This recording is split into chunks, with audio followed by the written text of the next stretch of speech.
Көне тарих сырлары мамлекеттик программасынын алкагында Өзгөн мамлекеттик тарыхый-маданий музей коргоонун аймагында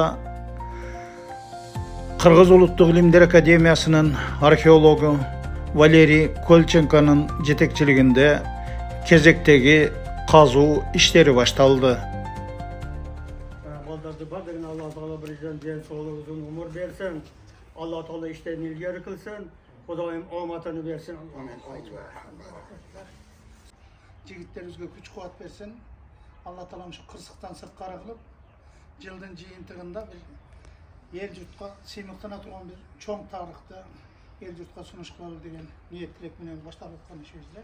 Мына бүгүн 1-сентябрь 2025-жыл бизде ушул көөнө тарых сырлар боюнча казуу иштерибиз башталып жатат. İşinizlerde iyilik bolsun. Amin. Жақсылықтар болсын. Жігіттер этият болғыла, жыландан, теге бұл емелерден барлығынан этият болғыла. Сілердің бірінші бізге тыныштылығыңар, денсаулығыңар керек. Асамбайка, не стрептать. Аккуратно, чтобы камни на ногу не упали. Барлығыңар этият қылып істейсіңер. Күніге ерте менен қол қойып, журналға чейін. Асамбайка күніге инструктаж өткөрөт, ертелер. Молдобаев. Зафарбек. Керамические, которые... Ерматов.